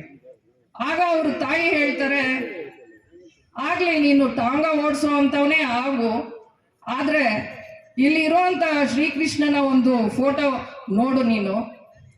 ಆ ಫೋಟೋದಲ್ಲಿ ಶ್ರೀಕೃಷ್ಣ ಪರಮಾತ್ಮನು ಹೇಗೆ ಧರ್ಮ ರಕ್ಷಣೆಗಾಗಿ ಅರ್ಜುನನ ರಥ ಸಾರಥಿಯಾಗಿ ಕಾರ್ಯನಿರ್ವಹಿಸ್ತಾನೆ, ಪಾರ್ಥ ಸಾರಥಿಯಾಗಿರ್ತಾನೆ, ಆ ರೀತಿಯ ಒಂದು ರಥವನ್ನ ಓಡಿಸುವವನು, ಹಿಂದೂ ಧರ್ಮದ ರಥವನ್ನು ಓಡಿಸುವವನಾಗಿ ನೀನು ಬೆಳಿಬೇಕು ಅಂತ ಹೇಳಿ ತಾಯಿ ಭುವನೇಶ್ವರಿ ಅವರು ಸ್ವಾಮಿ ವಿವೇಕಾನಂದರಿಗೆ ಹೇಳ್ತಾರೆ. ಇಂತಹ ಎಲ್ಲ ಮಹನೀಯರು, ಸ್ವಾಮಿ ವಿವೇಕಾನಂದರು ಇರ್ಬೋದು, ಛತ್ರಪತಿ ಶಿವಾಜಿ ಮಹಾರಾಜರು ಇರ್ಬೋದು, ಅನೇಕ ಮಹನೀಯರ ಒಂದು ಆದರ್ಶದಿಂದ ನಮ್ಮ ರಾಷ್ಟ್ರೀಯ ಸ್ವಯಂ ಸೇವಕ ಸಂಘ ಅಸ್ತಿತ್ವಕ್ಕೆ ಬಂದಿರುವಂಥದ್ದು. ಸದಾ ನಮ್ಮ ದೇಶದ ಒಂದು ಅಸ್ಮಿತೆಯನ್ನ, ನಮ್ಮ ಪರಂಪರೆಯನ್ನ ಉಳಿಸೋದಿಕ್ಕೆ ಪ್ರತಿನಿತ್ಯ ಹಗಲಿರುಳು ಅಂತ ಹೇಳಿದೆ ಸಾವಿರಾರು ಜನ ಏನು ಪ್ರಚಾರಕರು ಕೆಲಸ ಮಾಡ್ತಾ ಇದ್ದಾರೆ, ವಿದ್ಯಾರ್ಥಿಗಳ ನಡುವೆ ಕೆಲಸ ಮಾಡ್ತಾ ಇದ್ದಾರೆ, ರೈತರ ನಡುವೆ ಕೆಲಸ ಮಾಡ್ತಾ ಇದ್ದಾರೆ, ಬೇರೆ ಬೇರೆ ಆಯಾಮಗಳಲ್ಲಿ ಕೆಲಸ ಮಾಡ್ತಾ ಇದ್ದಾರೆ. ಯಾಕಂದ್ರೆ ನಮ್ಮ ದೇಶ ವಿಶ್ವ ಗುರು ಆಗ್ಬೇಕು ಅನ್ನುವಂಥದ್ದು ನಮ್ಮೆಲ್ಲರ ಒಂದು ಉದ್ದೇಶ. ಸಂಘವನ್ನ ಸ್ಥಾಪನೆ ಮಾಡಿದಂತ ಡಾಕ್ಟರ್ ಹೆಡ್ಗೇವಾರ್ ಅವರ ಒಂದು ಗುರಿ ನಮ್ಮ ಭಾರತವನ್ನ ಪರಮ ವೈಭವಕ್ಕೆ ಕೊಂಡೊಯ್ಯಬೇಕು ಅನ್ನುವಂಥದ್ದು. ಆ ನಿಟ್ಟಿನಲ್ಲಿ ನಮ್ಮ ರಾಷ್ಟ್ರೀಯ ಸ್ವಯಂ ಸೇವಕ ಸಂಘ ಕಾರ್ಯನಿರ್ವಹಿಸ್ತಾ ಇದೆ. ಇನ್ನು ಕುಟುಂಬ ಪ್ರಬೋಧನೆ ಬಗ್ಗೆ ಹೇಳಿದ್ರು. ಕುಟುಂಬಗಳು ಹೇಗೆ ಅವಿಭಕ್ತ ಕುಟುಂಬಗಳಿದ್ದಂಥದ್ದು ಈಗ ನ್ಯೂಕ್ಲಿಯರ್ ಕುಟುಂಬಗಳಾಗಿದೆ. ನಾವಿಬ್ರು ನಮಗಿಬ್ರು, ಅದಾದ ನಂತರ ನಾವಿಬ್ರು ನಮಗೊಬ್ರು, ಅದಾದ ನಂತರ ನಾವಿಬ್ರೆ ನಮ್ಗ್ಯಾರು ಬೇಡ. ಇವಾಗ ಮತ್ತೊಂದು ಟ್ರೆಂಡ್ ಪ್ರಾರಂಭ ಆಗಿದೆ. ವೆಸ್ಟರ್ನ್ ಕಲ್ಚರ್ನ ಎಲ್ಲ ನಾವು ತುಂಬಾನೇ ಅನುಕರಣೆ ಮಾಡ್ತಾ ಇರುವಂಥದ್ದು. ನಾವಿಬ್ರು ಬೇಡ, ನಿನ್ ಪಾಡಕ್ ನೀನಿರು, ನನ್ನ ಪಾಡಕ್ ನಾನಿರ್ತೀನಿ, ಆದ್ರೆ ಮದ್ವೆ ಬೇಡ.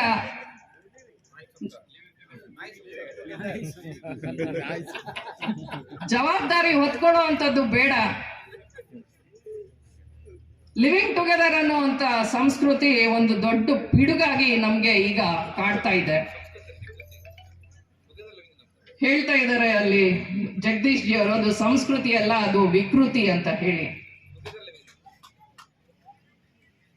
2050ನೇ ಇಸ್ವಿಗೆ ಒಂದು ಸರ್ವೆ ಪ್ರಕಾರ ಮುಸಲ್ಮಾನರ ಒಂದು ಜನಸಂಖ್ಯೆ ವಿಶ್ವದಲ್ಲಿ ಮೊದಲನೇ ಸ್ಥಾನಕ್ಕೆ ಏರುತ್ತೆ ಅಂತ ಹೇಳಿದ್ದಾರೆ. ಈಗ ಮೊದಲನೇ ಸ್ಥಾನದಲ್ಲಿರುವಂಥದ್ದು ಕ್ರಿಶ್ಚಿಯನ್ ಧರ್ಮ, ಎರಡನೇ ಅತಿ ವೇಗವಾಗಿ ಬೆಳೀತಾ ಇರುವಂಥದ್ದು ಮುಸ್ಲಿಂ ಧರ್ಮ. ನಮ್ಮ ಸನಾತನ ಧರ್ಮ ಪ್ಯೂರ್ ಆಗಿ ಹಿಂದೂ ರಾಷ್ಟ್ರವಾಗಿ ಇರುವಂಥದ್ದು ನೇಪಾಳ ದೇಶ ಒಂದೇನೆ. ನಾವು 3ನೇ ಸ್ಥಾನದಲ್ಲಿ ಇದ್ದೀವಿ. ಸಂತತಿ ಕ್ಷೀಣಿಸ್ತಾ ಇದೆ. ಹಿಂದೂಗಳ ಒಂದು ಜನರೇಷನ್ ಮುಂದಕ್ಕೆ ಸಾಗೋದಿಕ್ಕೆ ಈ ಲಿವಿಂಗ್ ಟುಗೆದರ್, ಹಾಗೇನೆ ಮದ್ವೆ ಆದ್ರೂ ಮಕ್ಕಳು ಬೇಡ, ನಮ್ಗೆ ಫ್ರೀಡಮ್ ಬೇಕು, ಅತಿಯಾಗಿ ನಮ್ಗೆ ದೊರೆತಿರುವಂತ ಈ ಒಂದು ಹಿಂದೂ ಧರ್ಮದಲ್ಲಿ ಸಿಕ್ಕಿರುವಂತ ಸ್ವೇಚ್ಛಾಚಾರನೇ ನಮ್ಗೆ ಇದಕ್ಕೆಲ್ಲ ಒಂದು ಕಂಟಕವಾಗ್ತಾ ಇದೆ ಅಂತ ಹೇಳಿದ್ರೆ ತಪ್ಪಾಗ್ಲಾರ್ದು. ಮುಸಲ್ಮಾನರಲ್ಲಿ ಫರ್ಟಿಲಿಟಿ ರೇಟ್ ಜಾಸ್ತಿ ಇದೆ ಅಂತ ಹೇಳ್ತಾರೆ. ಅವರ ಹೆಣ್ಮಕ್ಳು ಹೆಚ್ಚು ಹೆಚ್ಚು ಮಕ್ಕಳನ್ನ ಹಡಿಯೋದಿಕ್ಕೆ ಸಿದ್ಧರಾಗಿರ್ತಾರೆ. ಇಲ್ಲಿ ಒಂದು ಮಗುವನ್ನು ಹಡಿಯೋದಿಕ್ಕೂ ಈಗ ನಮ್ಗೆ ಬೇಡವಾಗ್ತಾ ಇದೆ ನಮ್ಮ ಹಿಂದೂ ಧರ್ಮದಲ್ಲಿ. ಇದು ತುಂಬಾ ಗಂಭೀರವಾಗಿರುವಂತ ವಿಷಯ. ನಾವೆಲ್ಲರೂ ಇದನ್ನ ತುಂಬಾ ಗಂಭೀರವಾಗಿ ತಗೊಂಡು ನಮ್ಮ ಹಿಂದೂ ಧರ್ಮವನ್ನ, ನಮ್ಮ ಸಂತತಿಯನ್ನ ಮುಂದುವರ್ಸೋದಿಕ್ಕೆ ನಾವೆಲ್ಲರೂ ಎಲ್ಲಿ ನಮ್ಗೆ ಅನುಕೂಲ ಆಗತ್ತೆ, ಯಾರಿಗೆ ಬುದ್ಧಿ ಹೇಳಕ್ಕೆ ಈ ರೀತಿಯ ಒಂದು ವಿಕೃತಿಗಳನ್ನ ಮಾಡ್ತಾ ಇರುವಂತವ್ರಿಗೆ, ನಮ್ಮ ಕುಟುಂಬದಲ್ಲಿ ಇರುವಂತವ್ರು ಇರ್ಬೋದು ಅಥವಾ ನಮ್ಮ ಸ್ನೇಹಿತರು ಇರ್ಬೋದು, ಅವ್ರಿಗೆ ಬುದ್ಧಿ ಮಾತುಗಳನ್ನ ಹೇಳ್ತಾ ನಮ್ಮ ಹಿಂದೂ ಧರ್ಮವನ್ನ ಸಹ ನಾವು ಮುಂದೆ, ಹಾಗೇನೆ ನಮ್ಮ ಜನರೇಷನ್ ಮುಂದಕ್ಕೆ ಹೋಗೋ ರೀತಿನಲ್ಲಿ ನಾವು ನೋಡ್ಕೋಬೇಕಾಗತ್ತೆ. ಇಷ್ಟು ಹೇಳ್ತಾ ನಮ್ಮ ನಿಜವಾಗಿ ಹೇಳ್ಬೇಕಾದ್ರೆ ನಾನು ಇವತ್ತು ಈ ಸಮಾರಂಭಕ್ಕೆ ಕರೆದಾಗ ಅವರು ಶಾರ್ಟ್ ಟೈಮ್ ಇತ್ತು. ನನಗೆ 2 ಮನಸ್ಸಿತ್ತು ಹೋಗೋದಾ ಬೇಡವಾ ಅಂತ. ಬಟ್ ಈ ಅಂತ ಒಳ್ಳೆ ಆಪರ್ಚುನಿಟಿ ಸಿಕ್ಕಿದಾಗ ತಪ್ಪಿಸ್ಕೋಬಾರ್ದು, ಹೋಗಲೇಬೇಕು. It is my right to participate in this occasion in my place ಅಂತ ಅನಿಸ್ತು. ಅದಕ್ಕೆ ಒಪ್ಕೊಂಡೆ. ಅದಕ್ಕೆ ಇದರಲ್ಲಿ ತಪ್ಪಿಸ್ಕೊಂಡಿದ್ರೆ ನಾನು ನಿಜವಾಗ್ಲೂ ಏನನ್ನೋ ಮಿಸ್ ಮಾಡ್ಕೊತಿದ್ದೆ ಅಂತ ಮನಸ್ಸು ಈಗ ಹೇಳ್ತಾ ಇದೆ ನನಗೆ. ಇದು ಈ ಸಂದರ್ಭದಲ್ಲಿ ಪ್ರೆಸಿಡೆನ್ಷಿಯಲ್ ಸ್ಪೀಚ್ ಅಂದರೆ it's almost end of the day.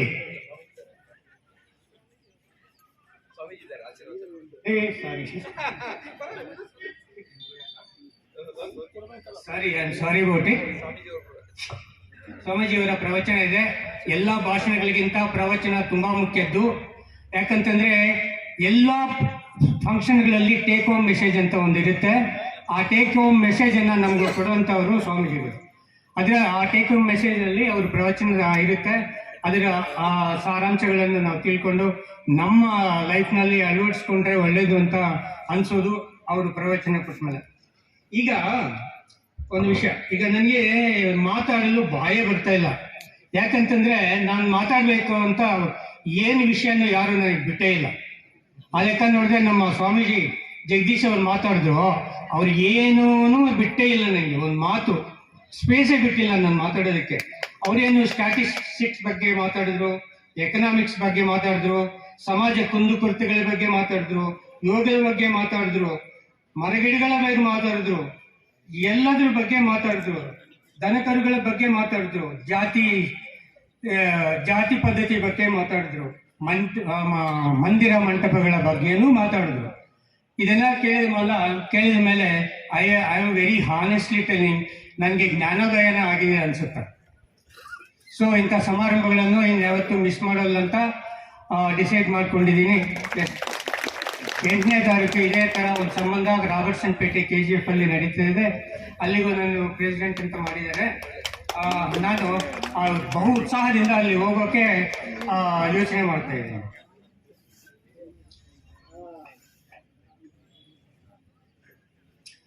So ಇಷ್ಟು ಮಾತಾಡಿ ನನಗೇನು ಮೇಡಮ್ ಅಂತ ಮಿಕ್ಕಿದ್ದೇನಲ್ಲ ಅವರು ಏನೂ ಬಿಟ್ಟಿಲ್ಲ. ಕೊನೆಯದಾಗಿ ಒಂದು ಮಾತೇನಂತಂದ್ರೆ, ಅಟ್ಲೀಸ್ಟ್ ನಮ್ಮ ಪ್ರೊಫೆಷನ್ ಆರೋಗ್ಯದ ಬಗ್ಗೆ ಏನಾದರೂ ಉಳಿಸ್ತಾರ ಅಂತಂದ್ರೆ ಒಂದು ಗೆರಿಕೆ ಮತ್ತು ದಾಳಿಂಬೆ ಹಣ್ಣು ಹೇಳ್ಬಿಟ್ಟು ಅದನ್ನು ನೋ ವೇ ಫಾರ್ ಮಿ. ಇಷ್ಟು ಮಾತನಾಡಿ ಈ ಸಂದರ್ಭಕ್ಕೆಲ್ಲ ಆಗಮಿಸಿರುವ ಎಲ್ಲ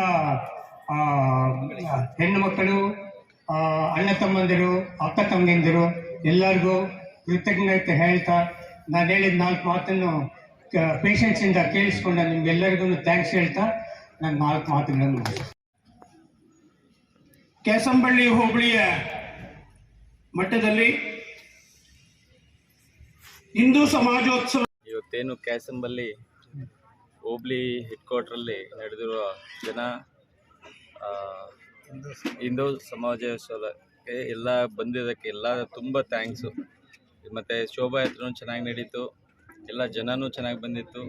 ಎಲ್ರಿಗೂ ತುಂಬ ಧನ್ಯವಾದಗಳು ಹೇಳ್ತಾ ನಮ್ಮ ಹೋಬಳಿ ಮಟ್ಟದ ಹಿಂದೂ ಸಮಾಜೋತ್ಸವ ನಡೆದಿರೋರು ಸಹಕರಿಸೋರು ಎಲ್ಲ ನಮ್ಮ ಹಿಂದೂ ಬಾಂಧವ್ರಿಗೆ ಎಲ್ಲರಿಗೂ ನಮಸ್ಕಾರ. ಇಲ್ಲಿ ಬಂದಿರೋರು ಎಲ್ಲ ಭಾಗವಹಿಸೋರು ಹೆಣ್ಮಕ್ಳು, ಗ್ರಾಮಸ್ಥರು ಎಲ್ಲರೂ ಬಂದು ಯಶಸ್ವಿಯಾಗಿ ಮಾಡಿದ್ದಾರೆ. ಎಲ್ಲರಿಗೂ ತುಂಬ ಧನ್ಯವಾದಗಳು. ಥ್ಯಾಂಕ್ಸ್. ಜಗತ್ತಿನಲ್ಲಿ ವಿಶ್ವಗುರು ಆಗಬೇಕು, ವಿಶ್ವಕ್ಕೆ ನಾವೆಲ್ಲರೂ ಕೂಡ ನಮ್ಮ ಭಾರತ ದೇಶ ಮಾರ್ಗದರ್ಶನ ಆಗಬೇಕು. ಆ ಹಿನ್ನೆಲೆಯಲ್ಲಿ ಕೆಲಸ ಮಾಡ್ತಕ್ಕಂಥ ಸಂಘ ಶತಾಬ್ದಿ ಕಾರ್ಯಕ್ರಮದ ಅಂಗವಾಗಿ ದೇಶಾದ್ಯಂತ ಇವತ್ತು ಎಲ್ಲ ಕಡೆ ಹಿಂದೂ ಸಮಾಜೋತ್ಸವ ನಡೀತಾ ಇದೆ.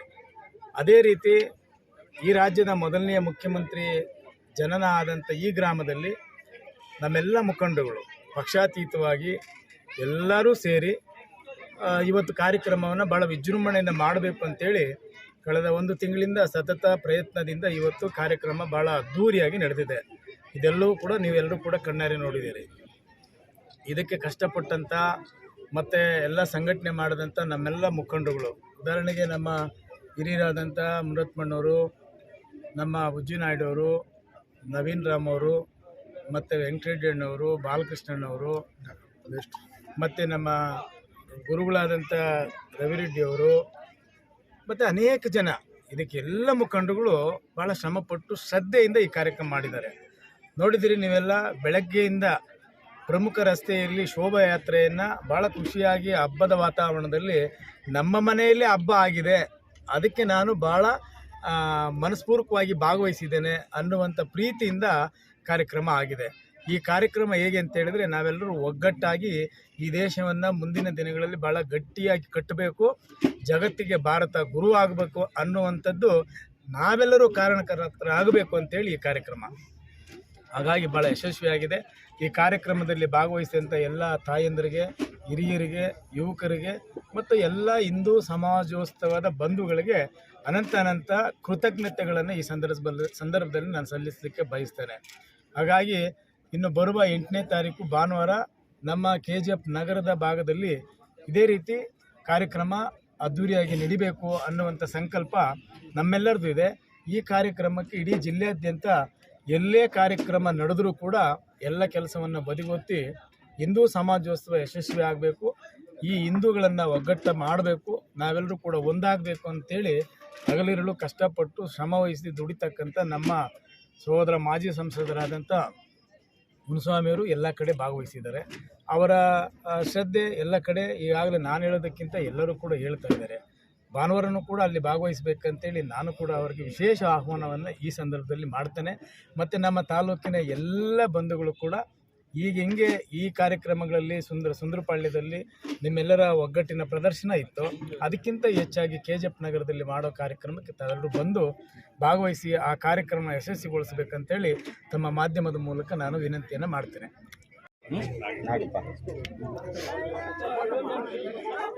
ಮಾತಾಡ್ಲಾ? ಸೌಂಡ್ ಒಂದು ಅಲ್ಲಿ ಇದನ್ನು ಕಟ್ ಮಾಡಿರಿ, ನೋ ಪ್ರಾಬ್ಲಮ್. ಈ ದಿನ ಏನು ನಮ್ಮ ಕ್ಯಾಸಂಬಳ್ಳಿ ಹೋಬಳಿಯಲ್ಲಿ ಈ ರಾಜ್ಯದ ಮೊದಲ ಮುಖ್ಯಮಂತ್ರಿ KC ರೆಡ್ಡಿಯವರ ಸ್ವಗ್ರಾಮದಲ್ಲಿ ನಮ್ಮ ಎಲ್ಲ ಹಿಂದೂ ಬಂಧುಗಳು ಸೇರಿಕೊಂಡು ಹಿಂದೂ ಸಮಾಜೋತ್ಸವ ಮತ್ತು ಶೋಭಾಯಾತ್ರೆ ನಡೆದಿದೆ. ಈ ಕಾರ್ಯಕ್ರಮದಲ್ಲಿ ನಮ್ಮ ಸ್ವಾಮೀಜಿಗಳಿಂದ ಹಿಡಿದು ಜಗದೀಶ್ ಜಿಯವರು, ಗೀತಾ ವಿವೇಕಾನಂದ ರೆಡ್ಡಿಯವರು ಮತ್ತು ಡಾಕ್ಟರ್ ನಾಗಪ್ಪನವರು, ಮಾಜಿ ಶಾಸಕರಾದಂಥ ಸಂಪಂಗಣ್ಣವರು, ನವೀನ್ ಅವರು, ಮುನರತ್ನಂ ನಾಯ್ಡು ಅವರು, ಬುಜ್ಜಿ ನಾಯ್ಡು ಅವರು, ಎಲ್ಲ ಮುಖಂಡರುಗಳು ಒಟ್ಟಿಗೆ ಸೇರಿಕೊಂಡು ಸಂಘದ ವತಿಯಿಂದ ಏನು RSS ಸಂಘಟನೆಗೆ 100 ವರ್ಷ ತುಂಬಿದೆ. ಇದರ ಪ್ರಯುಕ್ತವಾಗಿ ಇಡೀ ದೇಶದಲ್ಲಿ ಲಕ್ಷಾಂತರ ಕಡೆ ಹಿಂದೂ ಸಮಾಜೋತ್ಸವ ನಡೀತಾ ಇದೆ. ಅದೇ ರೀತಿಯಲ್ಲಿ ಇವತ್ತು ವಿಜೃಂಭಣೆಯಾಗಿ ಕ್ಯಾಸಂಬಳ್ಳಿಯಲ್ಲಿ ನಡೆದಿದೆ. ಇದಕ್ಕೆ ಸಹಸ್ರಾರು ಸಂಖ್ಯೆಯಲ್ಲಿ ಪಕ್ಷಾತೀತವಾಗಿ ಎಲ್ಲರೂ ನಾವೆಲ್ಲ ಹಿಂದೂ, ನಾವೆಲ್ಲ ಒಂದು ಅನ್ನೋ ಒಂದು ಘೋಷವಾಕ್ಯದೊಂದಿಗೆ ಈ ದೇಶಕ್ಕೆ ಮುಂದಿನ ಭವಿಷ್ಯತ್ತಿಗಾಗಿ, ನಮ್ಮ ಮಕ್ಕಳ ಏಳಿಗೆಗಾಗಿ ನಾವೆಲ್ಲ ಒಟ್ಟಾಗಬೇಕು, ನಾವೆಲ್ಲ ಒಗ್ಗಟ್ಟಾಗಬೇಕು, ಈ ಧರ್ಮವನ್ನು ಉಳಿಸಬೇಕು. ಜಗತ್ತಿಗೆ ವೇದ ಇರ್ಬೋದು, ಸಂಸ್ಕೃತ ಇರ್ಬೋದು, ಶಾಸ್ತ್ರ ಇರ್ಬೋದು, ಪ್ರತಿಯೊಂದನ್ನು ಕೊಟ್ಟಂಥ ಕಲೆ ಇರ್ಬೋದು, ಪ್ರತಿಯೊಂದನ್ನು ಕೊಟ್ಟಂಥ ಹಿಂದೂ ಧರ್ಮ ಇಡೀ ಪ್ರಪಂಚದಲ್ಲಿ ಆವರಿಸ್ತಾ ಇದೆ. ಇವತ್ತು ಯಾವುದೇ ದೇಶದಲ್ಲಿ ಹೋದರೂ ನಾವು ಹಿಂದೂಗಳಿಗೆ ಕನ್ವರ್ಟ್ ಆಗ್ತಾ ಇದ್ರಿ ಅಂತೇಳಿ ಆಗ್ತಾ ಇರ್ತಕ್ಕಂಥದ್ದನ್ನು ನೋಡಿದಂಥ ಸಂದರ್ಭದಲ್ಲಿ, ಹಿಂದೂ ಧರ್ಮವನ್ನು ಒಪ್ಕೊಳ್ತಾ ಇರ್ತಕ್ಕಂಥದ್ದು ಸಂದರ್ಭದಲ್ಲಿ ವಸುದೈವ ಕುಟುಂಬಂ ಅಂತೇಳಿ ಇಡೀ ವಿಶ್ವವೇ ಒಂದು ಕುಟುಂಬ ಅಂತ ಹೇಳಿ ಇವತ್ತೇನು ನಮ್ಮ ಹಿಂದೂ ಧರ್ಮ ಹೇಳ್ತಾ ಇದೆ. ಆ ನಿಟ್ಟಿನಲ್ಲಿ ನಮ್ಮ ಕೋಲಾರ ಜಿಲ್ಲೆಯಾದ್ಯಂತ ಹಲವಾರು ಭಾಗಗಳಲ್ಲಿ ಸಹಸ್ರಾರು ಸಂಖ್ಯೆಯಲ್ಲಿ ಸೇರಿ ಏನು ಹಿಂದೂ ಸಮಾಜೋತ್ಸವ ನಡೀತು. ಇಲ್ಲೂ ಕ್ಯಾಸಂಬಳ್ಳಿಯಲ್ಲಿ ಈ ಸಮಾಜೋತ್ಸವಕ್ಕೆ ಆಗಮಿಸಿದಂಥ, ಇದಕ್ಕೆ ಪ್ರತ್ಯಕ್ಷವಾಗಿ ಪರೋಕ್ಷವಾಗಿ ಸಹಕಾರ ಕೊಟ್ಟಂಥ ಎಲ್ಲ ಹಿಂದೂ ಬಂಧುಗಳಿಗೆ ನಾನು ಧನ್ಯವಾದಗಳನ್ನು ಹೇಳ್ತೀನಿ. ಇದೇ ರೀತಿ 8ನೇ ತಾರೀಕು ನಮ್ಮ KGF ನಗರದಲ್ಲಿ ಬೆಳಗ್ಗೆ 10 ಗಂಟೆಗೆ ಶೋಭಾಯಾತ್ರೆ ಮತ್ತು ಸಮಾಜೋತ್ಸವ ಕಾರ್ಯಕ್ರಮ ಇರೋದ್ರಿಂದ ಎಲ್ಲರೂ ಸಹಸ್ರಾರು ಸಂಖ್ಯೆಯಲ್ಲಿ ಬಂದು KGF ತಾಲೂಕಿನಿಂದ, ಅಕ್ಕಪಕ್ಕದ ತಾಲೂಕಿನಿಂದ ಬಂದು ನಾವೆಲ್ಲ ಒಟ್ಟಿಗೆ ಇದ್ದೀರಿ, ನಾವೆಲ್ಲ ಒಟ್ಟಾಗಿರ್ತೀರಿ, ನಾವೆಲ್ಲ ಹಿಂದೂ, ನಾವೆಲ್ಲ ಒಂದು ಅಂತ ಹೇಳಿ ಒಗ್ಗಟ್ಟಿನ ಪ್ರದರ್ಶನ ಮಾಡಬೇಕು. ಈ ಕಾರ್ಯಕ್ರಮವನ್ನು ಯಶಸ್ವಿ ಮಾಡಬೇಕು. ಅದಕ್ಕೆ ನಾವು ಬರ್ತಾ ಇದ್ದೀರಿ, ನೀವು ಬನ್ನಿ, ನಮ್ಮವರನ್ನು ಕರೆತನ್ನಿ. ಬಹಳ ದೊಡ್ಡ ಜವಾಬ್ದಾರಿಯನ್ನು ಅವರಿಗೆ ಕೊಟ್ಟಿದ್ದಾರೆ. ಈ ಒಂದು ವೇದಿಕೆಯಲ್ಲ, ಮತ್ತೊಂದು ವೇದಿಕೆಯ ಅಧ್ಯಕ್ಷತೆಯನ್ನು ಅವರದೇ ಅಂತ ಹೇಳಿ ಈ ಕಾರ್ಯಕ್ರಮದಲ್ಲಿ ಮಾತನಾಡಿದಂಥದ್ದು. ನಮ್ಮ ಗೀತಾ ವಿವೇಕಾನಂದ ರೆಡ್ಡಿಯವರು ಕೆಲವು ಮಾತುಗಳನ್ನು ಹೇಳಿದರು.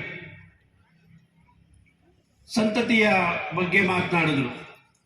ಕ್ಷೀಣಿಸ್ತಾ ಇದೆ, ಅದ್ಭುತವಾದಂಥ ಅದು ಮಾತುಗಳು.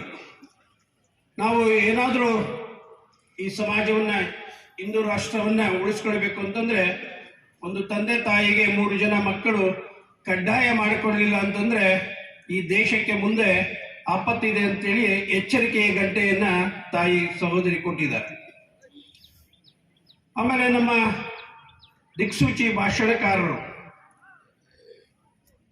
ಅತ್ಯದ್ಭುತವಾಗಿ ಮಾತನಾಡಿದ್ದಾರೆ. ಎಲ್ಲ ಭಾಗಗಳನ್ನು ತೆಗೆದುಕೊಂಡು ಇವತ್ತು ಸಮಾಜ ಯಾವ ದಿಕ್ಕಿಗೆ ಹೋಗ್ತಾ ಇದೆ, ಈ ದೇಶ ಏನಾಗ್ತಾ ಇದೆ, ನಾವು ಎಲ್ಲಿ ಏರುತ್ತಾ ಇದ್ದೀವಿ ಅಂತೇಳಿ ಎಲ್ಲವನ್ನ ಹೇಳಿದ್ದಾರೆ. ಅದರ ಮೇಲೆ ಆಶೀರ್ವಚನ ಗುರುಗಳನ್ನ ಒಂದು ವೇದಿಕೆಯಲ್ಲಿಟ್ಟು ಅವರ ಮುಖಾಂತರ ಈ ಸಮಾಜಕ್ಕೆ 2 ಮಾತುಗಳನ್ನ ಹಂಚಬೇಕು ಅಂತೇಳಿ ಇಲ್ಲಿನ ಕಾರ್ಯಕರ್ತರು ಕೆಸಂಬಳ್ಳಿ ಬಗ್ಗೆ ಬಹಳ ಅಭಿಮಾನ. ಹಾಗಾಗಿ ಈ ಕಾರ್ಯಕ್ರಮಕ್ಕೆ ಹೋಗಲೇಬೇಕು ಅಂತೇಳಿ ಇವತ್ತು ಒಂದು ಕಾರ್ಯಕ್ರಮದ ಮಧ್ಯದಲ್ಲಿ ಎದ್ದು ಬಂದೆ. ಮುಗುಬಾಳ ವೀರಭದ್ರ ಸ್ವಾಮಿ ಕ್ಷೇತ್ರದಲ್ಲಿ ಉದ್ಘಾಟನಾ ಸಮಾರಂಭ ಇತ್ತು. ಸಿದ್ಧಲಿಂಗ ಮಹಾಸ್ವಾಮಿಗಳು ಸಿದ್ಧಗಂಗಾ ಕ್ಷೇತ್ರದ ಪರಮ ಪೂಜ್ಯರಿದ್ದು ಅವರಿಗೆ ಹೇಳಿ ಮಧ್ಯದಲ್ಲಿ ಎದ್ದು ಬಂದಂಥದ್ದಾಗಿದೆ. ಧರ್ಮಾಭಿಮಾನಿಗಳೇ, ಇವತ್ತು ಹೆಚ್ಚಿಗೆ ಏನೋ ಮಾತನಾಡದೆ 2 ಮಾತುಗಳನ್ನು ಅಷ್ಟೇ ಮಾತನಾಡಲಿಕ್ಕೆ ಸೀಮಿತ ಮಾಡಿಕೊಳ್ಳೋಣ ಅಂತೇಳಿ ನಾನು ಭಾವನೆ ಮಾಡ್ತಾ, ಸನಾತನ ಧರ್ಮದ ಬಗ್ಗೆ ನಾವು ತಿಳಿದುಕೊಳ್ಳಬೇಕಾಗ್ತದೆ. ಏನು ಸನಾತನ ಧರ್ಮ ಅಂದೂ ಇತ್ತು, ಇಂದೂ ಇದೆ, ಮುಂದೆಯೂ ಇರುತ್ತೆ. ಇದು ಸನಾತನವಾದದ್ದು. ಅದನ್ನು ಉಳಿಸುವಂತ ಪ್ರಯತ್ನ ಇವತ್ತಿನ ಈ ದೇಶದ ಯುವಕರ ಮೇಲೆ ನಿಂತಿದೆ. ಜವಾಬ್ದಾರಿಯನ್ನು ಹೊರುವಂಥದ್ದು ಇವತ್ತಿನ ಯುವಕರಾಗಬೇಕಾಗಿದೆ.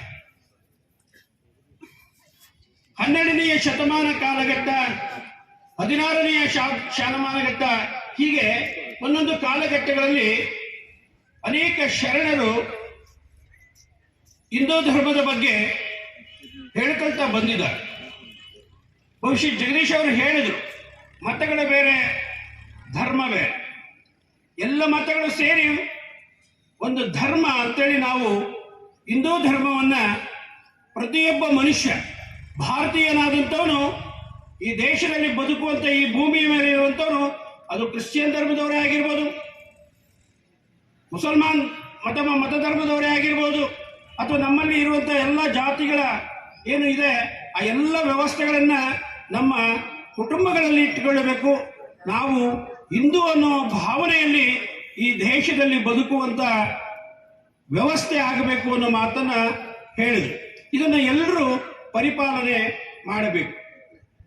ನಾನು ಆ ಒಂದು ವಿಚಾರಕ್ಕೆ ಹೋಗದಂತೆ ಎಲ್ಲವೂ ಅವರು ಹೇಳಿರುವುದರಿಂದ ನಾನು 1-2 ಮಾತುಗಳನ್ನ ನೇರವಾಗಿ ನಿಮ್ಮ ಮುಂದೆ ಹಂಚಿಕೊಳ್ಳಲಿಕ್ಕೆ ಪ್ರಯತ್ನ ಮಾಡ್ತೇನೆ. ಹಿಳೆ ನಿಮ್ಮ ದಾನ, ಬೆಳೆ ನಿಮ್ಮ ದಾನ, ಸುಳಿದು ಸೂಸುವ ಗಾಳಿ ನಿಮ್ಮ ದಾನ. ಜೇಡರ ದಾಸಿಮಯ್ಯ ಕೊಟ್ಟಂತ ವಚನ ಇದು. ಎಲ್ಲವೂ ಭಗವಂತ ಕೊಟ್ಟಿರುವಂಥದ್ದು. ನಾವೇನಾದರೂ ಹೊತ್ಕೊಂಡು ಬಂದಿದ್ದೀರೇನು? ಆ ಪ್ರಕೃತಿಯ ಮಡಿಲಲ್ಲಿ ನಾವು ಬದುಕ್ತಾ ಇದ್ದೇವೆ. ಎಲ್ಲವೂ ಭಗವಂತನ ಇಚ್ಛೆಯಂತೆ ನಡೀತಾ ಇರುವಂಥದ್ದು ನಮಗೆ ಗೊತ್ತಿದೆ. ಅವನ ಆಜ್ಞೆ ಇಲ್ಲದೆ ಏನು ಹುಲ್ಲು ಕಡ್ಡಿಯೂ ಸಹ ಅಲುಗಾಡುವುದಿಲ್ಲ ಅಂತೆ. ಹಾಗಾಗಿ ಇಲ್ಲಿ ನಮ್ಮದು ಅನ್ನುವುದು ಏನೂ ಇಲ್ಲದೆ ಇರುವುದರಿಂದ ನಾವು ಎಲ್ಲವೂ ಭಗವಂತನ ಪ್ರೇರಣೆಯಿಂದ ಆಗುವಂಥದ್ದು ಅನ್ನೋದನ್ನು ನಾವು ಯಾರು ಮರೆಯಬಾರದು. 12ನೇ ಶತಮಾನದ ಕಾಲಘಟ್ಟದಲ್ಲಿ ಈ ಜಾತಿ ವ್ಯವಸ್ಥೆಗಳನ್ನು ಹೋಗಲಾಡಿಸಬೇಕು ಅಂತೇಳಿ ಇವತ್ತೇನು RSS ಶತಮಾನದ ಅಂಚಿನಲ್ಲಿ ಒಂದು ದಿನ ಕಾರ್ಯಕ್ರಮ ಮಾಡಿ ಮುಗಿಸಬಹುದಾಗಿತ್ತು. ಆದರೆ ಅವರು ಆ ರೀತಿ ಮಾಡಲಿಲ್ಲ. ಈ ದೇಶದಲ್ಲಿ ಹಳ್ಳಿಗೆ ಹೋಬಳಿ ಮಟ್ಟದಿಂದ ಹಿಡಿದು ನಗರದವರೆಗೂ ಇವತ್ತು ಈ ಹಿಂದೂ ಸಮಾಜೋತ್ಸವ ಸಂಘಟನೆಯನ್ನ ಮಾಡುವ ನಿಟ್ಟಿನಲ್ಲಿ ಈ ಒಂದು ಬೃಹತ್ ಕಾರ್ಯಕ್ರಮಗಳನ್ನು ಆಯೋಜಿಸಿ ನಮ್ಮೆಲ್ಲರಿಗೆ ಎಚ್ಚರಿಕೆಯ ಗಂಟೆಯನ್ನ ಕೊಡ್ತಾ ಇದೆ. ಹಾಗಾಗಿ ನಾವು ಎಚ್ಚೆತ್ತುಕೊಳ್ಳಬೇಕಾಗ್ತದೆ. 12ನೇ ಶತಮಾನದ ಕಾಲಘಟ್ಟ ಏನಪ್ಪ ನಡೀತು ಅಂತಂದ್ರೆ ನಾವು ಯಾರೂ ನೋಡಿಲ್ಲ. ಇತಿಹಾಸ ನಮ್ಮ ಮುಂದೆ ಇದೆ. ಅಣ್ಣ ಬಸವಣ್ಣನವರು ಮಂತ್ರಿ ಪದವಿಯನ್ನ ತ್ಯಾಗ ಮಾಡಿ ಅಂತರ್ಜಾತಿಗಳ ವಿವಾಹವನ್ನ ಮಾಡಿಸುವ ಮುಖಾಂತರ ನಾವೆಲ್ಲರೂ ಒಂದೇ ಅನ್ನುವಂತೇಳಿ ಕೆಳವರ್ಗದವರನ್ನು ಮುಖ್ಯವಾಹಿನಿಗೆ ತರುವಂತ ಒಂದು ದೊಡ್ಡ ಪ್ರಯತ್ನ 12ನೇ ಶತಮಾನದ ಕಾಲಘಟ್ಟದಲ್ಲಿ ನಡೆದಿರುವಂಥದ್ದು ನಾವ್ಯಾರೂ ಮರೆಯುವಂಥದ್ದಲ್ಲ. ಹಾಗೆಯೇ 16ನೇ ಶತಮಾನ 17ನೇ ಶತಮಾನ ಯಡಿಯೂರು ಸಿದ್ದಲಿಂಗೇಶ್ವರರಾಗಿರ್ಬೋದು, ಮಲೆ ಮಹದೇಶ್ವರರಾಗಿರ್ಬೋದು, ಸ್ವಾಮಿ ವಿವೇಕಾನಂದರಾಗಿರ್ಬೋದು, ರಾಮಕೃಷ್ಣ ಪರಮಹಂಸರಾಗಿರ್ಬೋದು, ಎಲ್ಲರೂ ಸಹ ಈ ಒಂದು ಆಯಾಯ ಕಾಲಕ್ಕೆ ಹಿಂದೂ ಧರ್ಮವನ್ನು ಉಳಿಸುವಂತ ಪ್ರಯತ್ನವನ್ನ ಮಾಡಿದಂಥದ್ದನ್ನ ಯಾರೂ ಮರೆಯಲಿಕ್ಕೆ ಸಾಧ್ಯವಿಲ್ಲ. ನಮ್ಮಲ್ಲಿ ಇವತ್ತು ಒಳ್ಳೆ ವಿದ್ಯಾವಂತರ ಸಂಖ್ಯೆ ಬಹಳಷ್ಟು ಇದೆ. ಆದರೆ ವಿದ್ಯೆಯ ಜೊತೆಗೆ ಸಂಸ್ಕಾರವನ್ನ ಕೊಡುವಂತ ಕೆಲಸ ಅದಾಗಬೇಕಾಗಿದೆ ಇವತ್ತು ಶಾಲೆಗಳಲ್ಲಿ. ಅದರಲ್ಲೂ ತಾಯಿ ಗೀತಾ ಅವರು ಹೇಳಿದ್ರು ಒಂದು ಮಾತು, ತಾಯಿ ಮೊದಲ ಗುರು ಆಗಬೇಕು. ಮಾತೃದೇವೋಭವ, ಪಿತೃದೇವೋಭವ, ಆಚಾರ್ಯ ದೇವೋಭವ ಅನ್ನೋ ಮಾತುಗಳನ್ನ ಉಲ್ಲೇಖ ಮಾಡೋದು. ಮೊದಲು ಮಗುವಿಗೆ ಸಿಗುವಂಥದ್ದು ತಾಯಿಯ ಉಪದೇಶ ಹೇಗಿರಬೇಕಪ್ಪ ಅಂತಂದ್ರೆ ಅದಕ್ಕೆ ಅವರು ಹೇಳಿದ್ರು. ಜೀಜಾಬಾಯಿ ಮತ್ತು ಭುವನೇಶ್ವರಿಯವರ ಮಾತುಗಳನ್ನ ಮೆಲುಕಾಕು. ಇವತ್ತು ನಮ್ಮ ತಾಯಿ ಅಂದ್ರೆ ಆ ಜವಾಬ್ದಾರಿಯನ್ನ ಹೊರಬೇಕಾಗ್ತದೆ. ಇವತ್ತು ಒಂದು ಮಗು ಗಲಾಟೆ ಮಾಡ್ತಾ ಇದೆ ಅಂತಂದ್ರೆ ಒಂದು ಮೊಬೈಲ್ ಅನ್ನ ಕೊಟ್ಬಿಟ್ಟು ಸುಮ್ಮನೆ ಮಾಡ್ಬಿಡ್ತಾರೆ. ಇದಾಗಬಾರದು. ತಾಯಿ ಗರ್ಭದಲ್ಲಿ ಮಗು ಇರಬೇಕಾದ್ರೆ ಒಳ್ಳೊಳ್ಳೆ ಕಥೆಗಳನ್ನ ಓದ್ತಾ ಇದ್ರಂತೆ, ಒಳ್ಳೊಳ್ಳೆ ಪುಸ್ತಕಗಳನ್ನ ಓದ್ತಾ ಇದ್ರಂತೆ. ಹಾಗೆ ಆ ಮಗುವಿಗೆ ಆ ಒಂದು ವ್ಯವಸ್ಥಿತೆ ಕಾಪಾಡ್ಕೊಂಡು ಬರ್ತಾ ಇತ್ತು. ಆ ನಿಟ್ಟಿನಲ್ಲಿ ಇವತ್ತು ನಾವು ಸಮಾಜವನ್ನ ಕಟ್ಟುವಂತ ಕೆಲಸ ಆಗಬೇಕಲ್ಲ. ಇಲ್ಲಿ ವೇದಿಕೆ ಮುಂಭಾಗದಲ್ಲಿ ಒಬ್ಬರು ಇದ್ದಾರೆ, ನಮ್ಮ ಮುನುಸ್ವಾಮಿಯವರು. ಹಿಂದೂ ಸಮಾಜದ ಸಂಘಟನೆ ಬಗ್ಗೆ ಬಹಳಷ್ಟು ಕಾಳಜಿಯನ್ನ ತೋರಿಸ್ತಾರೆ, ಬಹಳಷ್ಟು ಸಂಘಟನೆಯನ್ನ ಮಾಡ್ತಾ ಒಳ್ಳೆ ಪ್ರಚಾರವನ್ನ ಮಾಡ್ಕೊಂಡು ಬರ್ತಾ ಇದ್ದು. ನಮ್ಮ ಮಾಲೂರಿನ ನಗರದಲ್ಲಿ ನಭೂತ ನ ಭವಿಷ್ಯತೆ ಎನ್ನುವಂತೆ ನಡೆದಂತ ಕಾರ್ಯಕ್ರಮ ನನ್ನ ಕಣ್ಣ ಮುಂದೆ ಹೀಗೆ ಇದೆ. ಮಾಸ್ತಿಯಲ್ಲಾಗಿರ್ಬೋದು, ಅಂದ್ರೆ ಹೋಬಳಿ ಮಟ್ಟದಲ್ಲೂ ಅಂತಂದ್ರೂ ಬಹಳ ಬೃಹತ್ತಾಕಾರವಾದಂತಹ ಒಂದು ಸಂಘಟನೆ ಇವತ್ತು ಏನು ಮಾಡ್ತಾ ಇದ್ದಾರೆ. ನಿಜಕ್ಕೂ ಇದು ಸಂತೋಷ ಪಡುವಂತ ವಿಚಾರ ಇದಾಗಿದೆ. ಇದು ಇಲ್ಲೊಬ್ಬರು ಚೀಟಿಯನ್ನು ತಂದು ಕೊಟ್ರು. ಇದು ನಾನು ಮೊದಲೇ ಮಾತಾಡಬೇಕಾಯ್ತು, ನನ್ನ ಮನಸ್ಸಲ್ಲಿ ಇತ್ತು. ಕೆ ಸಿ ರೆಡ್ಡಿಯವರು ಜನ್ಮಸ್ಥಳ ಇದು.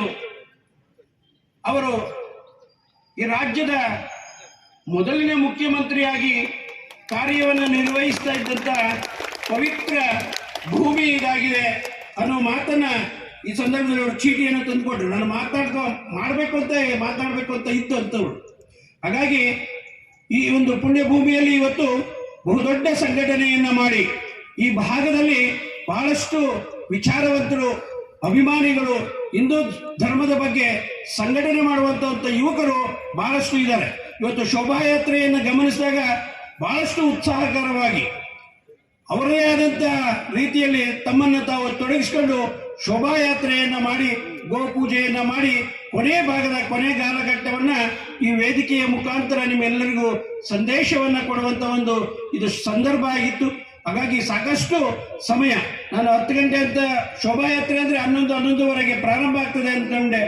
ಅದು ತಡ ಆಗಿದ್ರೂ ಸಹ ಯಾರೊಬ್ಬರು ಎದ್ದು ಹೊರಗಡೆ ಹೋಗದೆ ಶಾಂತಚಿತ್ತರಾಗಿ ಇವತ್ತು ಈ ಕಾರ್ಯಕ್ರಮವನ್ನು ವೀಕ್ಷಣೆ ಮಾಡಿ ಶೋಭೆಯನ್ನು ತಂದಿದ್ದೀರಿ. ನಿಮ್ಮೆಲ್ಲರಿಗೂ ಭಗವಂತನ ಕೃಪಾಶೀರ್ವಾದ ಸದಾ ಇರಲಿ ಅಂತೇಳಿ ನಾನು ಆಶಿಸಿ ನನ್ನ ಒಂದೆರಡು ಮಾತುಗಳಿಗೆ ವಿರಾಮವನ್ನು ಕೊಡ್ತಾ ಇದ್ದೇನೆ. ಶೋಂಭುಯಾತ್.